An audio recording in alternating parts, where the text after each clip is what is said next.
Mga katrops, welcome back ulit sa aking channel, Sports PH. At ngayon nga ay pag-uusapan natin ang balitang nagalit nga na po si Kyrie Irving sa ESPN.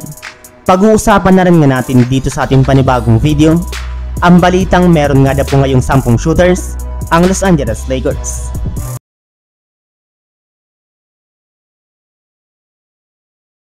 Kasabay nga po ng pagsisimula ng pre-season ng NBA, ay inilabas na rin naman nga po ng ESPN ang kanilang sariling top 100 player para sa darating na season. At dito nga po inilagay nila ang superstar ng Dallas Mavericks na si Kyrie Irving bilang ika-34th na player sa NBA na hindi rin naman nga po nito ay kinagusto. Sa katunayan, sa naging post pa nga po na Irving sa kanyang social media account, ay sinabi nga po niya na wala nga daw po siya ditong pakialam. Gayong wala rin naman nga pong halagang rankings ng mga players sa loob ng NBA, especially kung galing man ito sa ESPN o sa iba pang social media platforms. Majority nga na po ng analyst ay walang credible na source sa kanyang paningin at kailanman ay hindi nga po niya irerespeto ang mga ito o ang kanilang mga opinyon.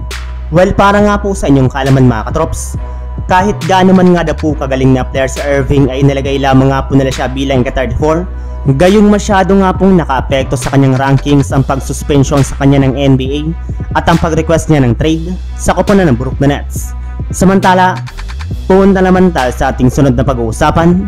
Sa balitang meron nga na po ngayong 10 shooters ang Los Angeles Lakers. Hindi nga po kagaya noong nakaraang taon mga katrops, ay mas naging maganda na nga po ang simula ng Lakers ngayong season sa pagkakapanalo nga po nila ng 2 beses sa kanilang unang 3 games sa pre-season.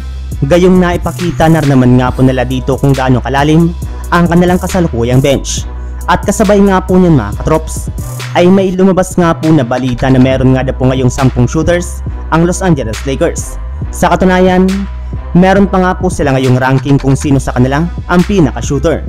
Bali nasa pang-10 nga po dito si Jared Vanderbilt, pang-9 si Anthony Davis, pang-8 si Christian Wood, pang-7 si LeBron James, pang-6 si Rui Hachimura, pang-5 si Max Christie, pang-4 si Gabe Vincent, pang-3 si Taurean Prince, pang-2 si Austin Reeves, habang nanguna naman nga po sa pinaka-shooter sa Los Angeles Lakers ay walang iba kundi si D'Angelo Russell.